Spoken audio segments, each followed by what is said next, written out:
Wow. It's a good thing you guys weren't here when this happened. A tornado came right down the center of Daleville here and caused a wide path of destruction. You know, tornadoes are one of the few tourist attractions we have here in Kansas. Although I'm a lifetime resident and never seen one.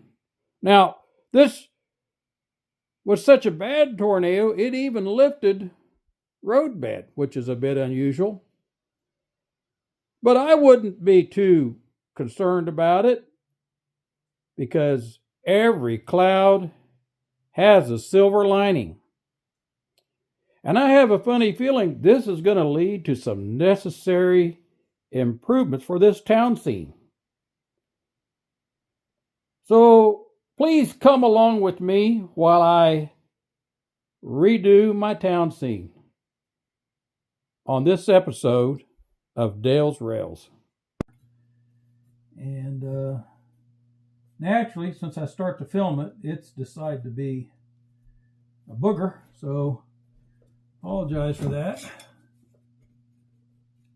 The other thing that I wanted to do here is by taking this up in the process, I'm doing it basically really just to give these buildings a little more room this direction. It's one of the dangers of putting this stuff down before you have your buildings. I thought I'd kind of measured. See, I kind of tore that, but I'm not too concerned about it. Like I say, that may just end up being a patch in the blacktop. Hopefully this will.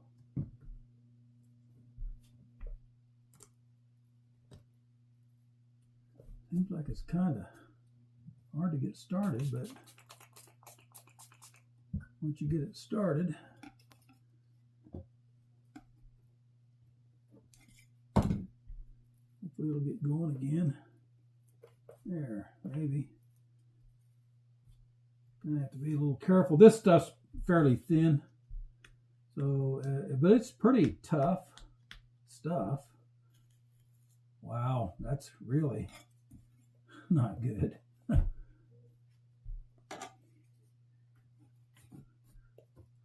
But the other reason I wanted to, I got this up, I did want to,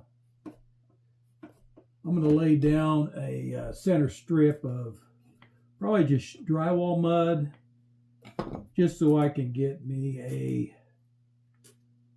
a hump down the center to kind of make it look a little bit more like pavement. Since I'm pulling this up, so that's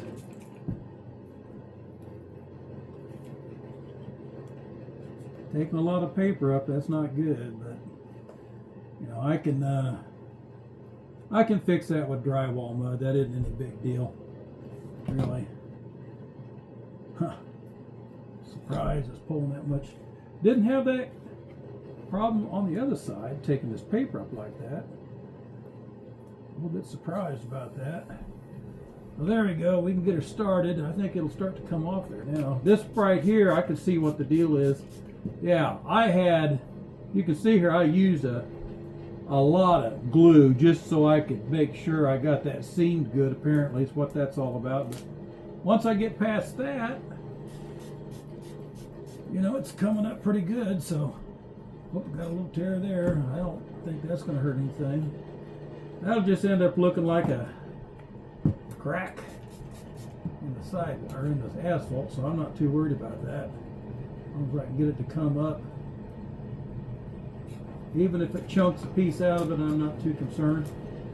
Your streets aren't perfect in real life either, so it's just a matter of trying to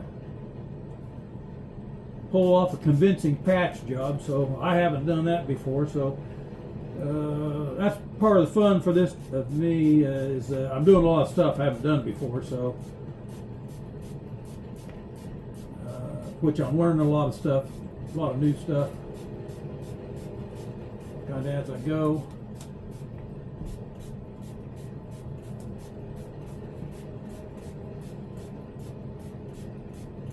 You know, and if this doesn't work out, I can always, I've got some more sheets of this, you know, because I got to lay some more streets here and there. So there, that piece is back up, and I think all that I have to do is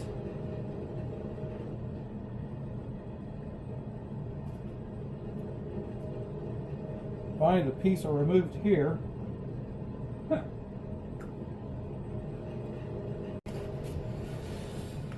It's laying right in front of me. That's why I couldn't find it. So I think all I have to do is slide this one back a little and just cut it shorter. Yeah, see, I think that's going to work without changing this angle too much.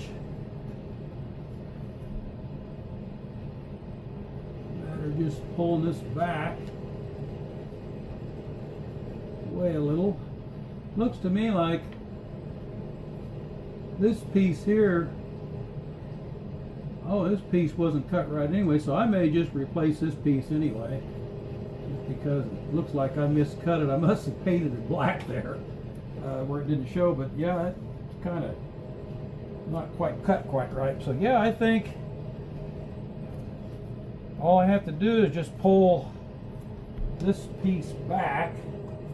Maybe have to do some shifting here. That's okay if I cut a new piece.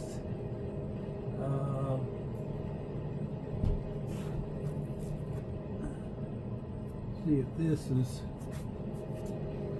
looks like this is my new line here where I want that to line up. So I'm going to be pulling that back. Maybe just a little over a ½ an inch there, it looks like. And then it's going to better line up. These two sides I didn't have lined up anyway. So, and with that bridge in there, it was going to be noticeable. So it was something that, you know, I needed to get the alignment fixed anyway, straightened out. So yeah, if I just cut that back, shorten that, that'll work. I'm not sure what to do about that little piece, just short of cutting a brand new piece. I must have cut too much off of that when I cut this originally. But I think I can make that work, and this piece came up good, so, you know, it's reusable. And I just, this is something I buy at Hobby Lobby. It's called Silly Winks. It's pretty thin. This stuff here's, now that may be a 16th. They do make a thicker sheet of this, which I didn't realize that they did. I think it's probably maybe an 1/8. But you know, I'm going to use like probably an 1/8 inch masonite panel on these, you know, to have a foundation for my building all the way around. And this also going to get me a sidewalk that I can bring out here and line and paint. And you know, it's going to be a little bit higher than this because this is so thin, so that'll give me a curbing here off the sidewalk to the street. And this is something that, you know, when I put I'll put a like a thin layer of drywall down the middle. It's going to give me a crown to my street a little bit. And you know, hopefully, I'm not taking this up for that reason, but I'm going to say hopefully that'll make it worth the effort also to do that. But that's not the only reason I'm taking that. Well, that glue is actually trying to reattach this, so I better get it up off of there. So unfortunately, my paper backing came off. Like I say, this isn't going to be any big deal to get off of there. I just got to, you know, take it over there and soak it in the tub.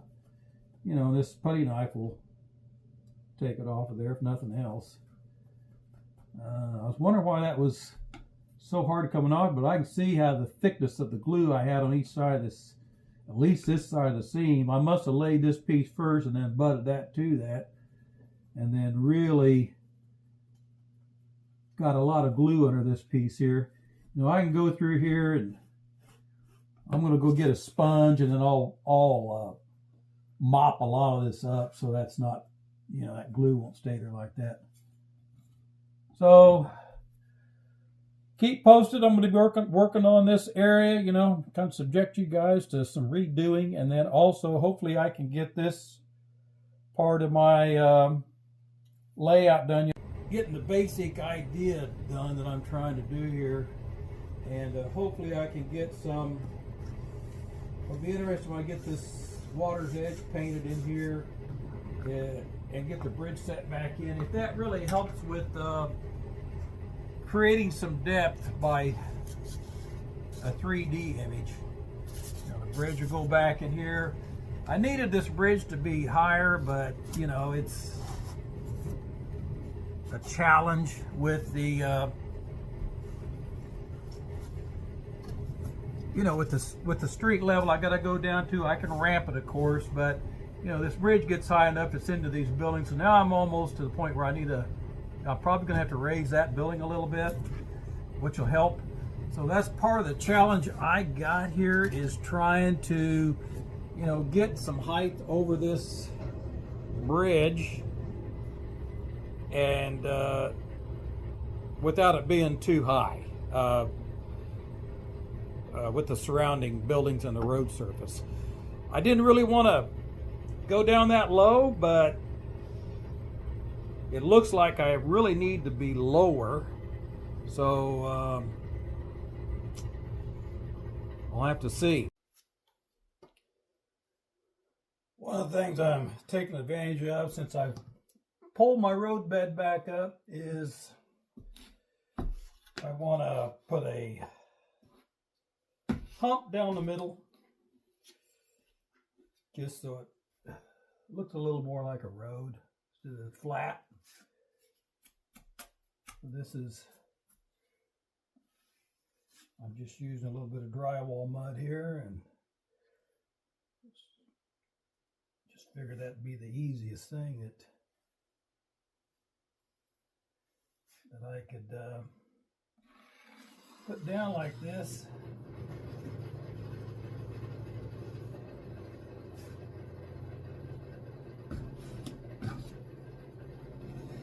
Doesn't need to be much. I'm not gonna get carried away putting a lot of this down. Kind of a trial and error type thing, I think. We'll just have to see. Maybe it'll show up a little bit better once I get ready to lay the road bed back.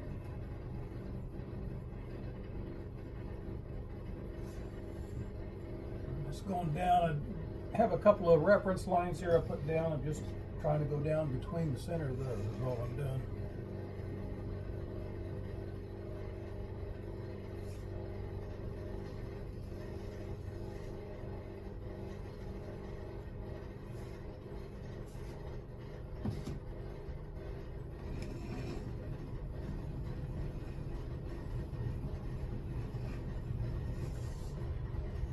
Took me a few days to get away to go pick some more of this up. I was out, so I had to go to the home store, and our weather turned off extremely cold here. Pretty cold for us. I don't even remember what the high was. I think when I got up this morning it was -2. I don't know that it ever got it much warmer than that, which is just crazy. So hopefully we're not going to have any more of that stuff.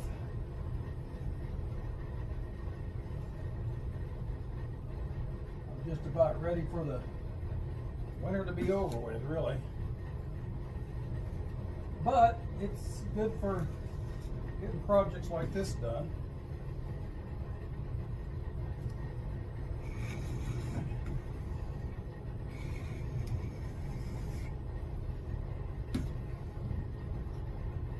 I'll just have to see how this turns out. I think it's going to be all right, though.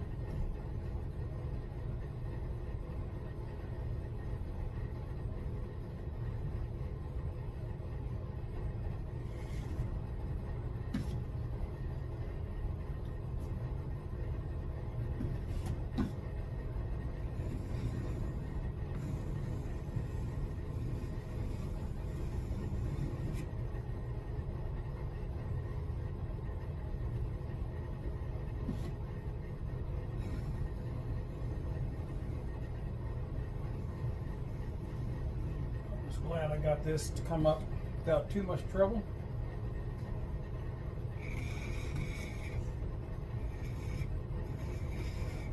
I'm glad I did this because that was just not giving me space I needed between those buildings.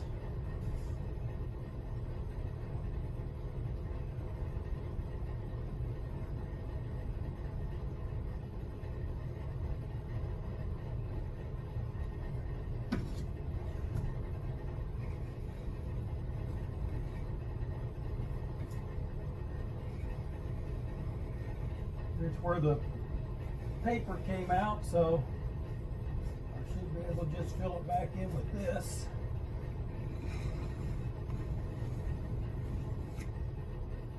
Well, I let this dry overnight, and it's gonna obviously need a second coat. You know, I didn't want to do too much at once. One, if you build up too much at once, you're gonna have cracking issues, and then, you know, it's a lot harder to knock this down when it's dry than it is to build it up gradually while it's wet. So when you're doing drywall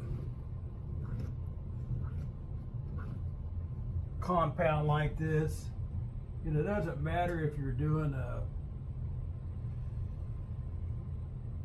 you know, this track bed that the road bed that I'm doing here, trying to create a center hump down the center of my road, or whether you're actually taping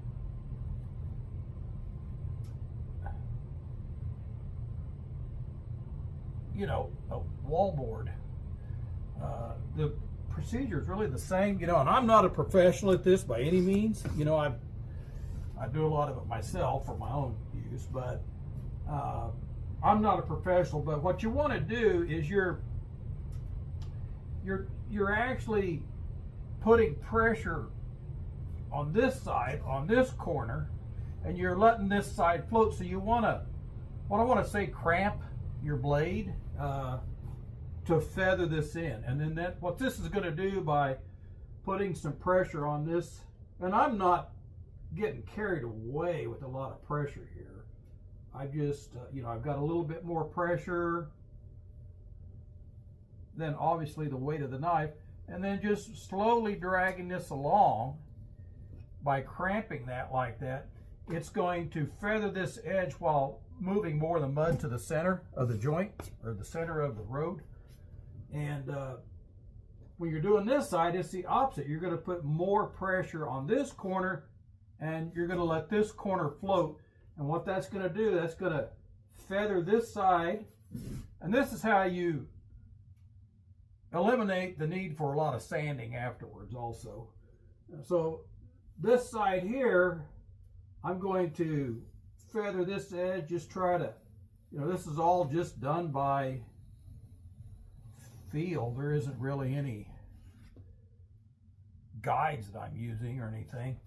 And then that's going to get your mud pretty much forced to the center, where that's where I want it to be high. I want this to have a, you know, a slope up and then a slope down. So a slope on each side of center. And then the center here, I just take the knife, you know, it's going to force it out kind of flat. But here, you know, for me, I don't put a lot of pressure when I go down the middle.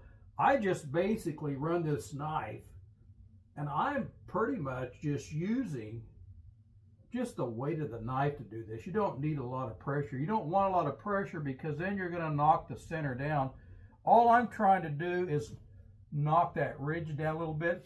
And you can see maybe here, I'll get you up here a little close. You can kind of see it's forcing that mud out to the edge from center, even though I just spent all that time redirecting it towards center. That's okay. I'm just trying to eliminate the need for a lot of sanding later on. And so all you have to do is just lightly, again, come down this side and then feather that out. And here again, I'm not using near the pressure I was when I first started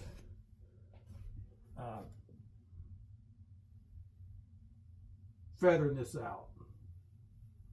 I'm just trying to gradually take a little bit of that out. And the key here is you're not trying to get in a big hurry. One, I really don't have that big of an area I'm doing, so there's really no need to. And then two, you don't really want to get in a big hurry. So I'll just gradually keep going over this lightly, little pressure, and it's going to redirect a lot of this mud back toward the center where I want it. And then I'm just going to take and lightly knock it down again, just so I don't have that sharp middle down the road where I have to sand a lot of that out of there. I'm trying to avoid doing a lot of sanding later. I don't really want to do sanding if I can help it, because I don't want to create all that dust here in the room. And so that's going to eliminate the need for a lot of sanding. And I just keep gradually, very light pressure now, working that ridge toward the center. And the idea is here, I'm not really trying to remove a lot of mud. And I don't know, you know, with this is kind of, it's thick enough that I don't know that these little ridges, I mean, it'll remain to be seen that they're really gonna show up under here that much. So that's another issue that you may not have to be so concerned about with this. And I'm just slowly trying to knock that ridge down that's forming down the center. Like I said, just eliminate the need for sanding later on. You know, if you want to sand this, it's easy to do with a wet sponge. No more than I've got to do here.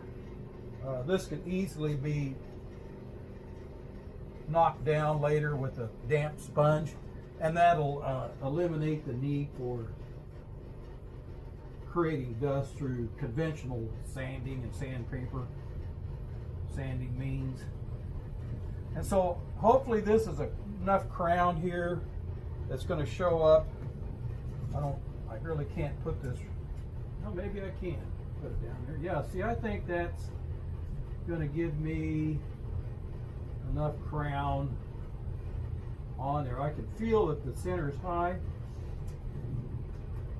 It's just up to you how much you want to do. Hey guys, there's something real quick I wanted to show you here. I kind of stumbled on to, you know, maybe a way to tackle this crown down the middle.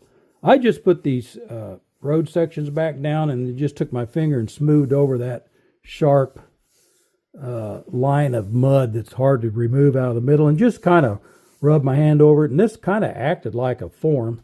You can see what the plan here was initially when I went to do this was, one, to, you know, give me more room here. These buildings are too close to that back track. You know, they got stuff sticking off the back, so you got, especially your diesel switchers with railings on them that like to catch that stuff. Just you know, in case these, you know, I had room here, but if they get shoved back just a little bit, it doesn't take much. There's no real room for adjustment there. So sometimes those get slid back a little too far. My switcher was hitting on them. So I wanted to have a little more room to have a parking out here in front, because I really don't have room between the structures to do a parking lot for cars, and I have to have them parked somewhere. So my only option was to really do like parallel parking in front of the buildings here. So this is going to help me maintain that curb. You know, this is a product that I use. It's something I get at Hobby Lobby.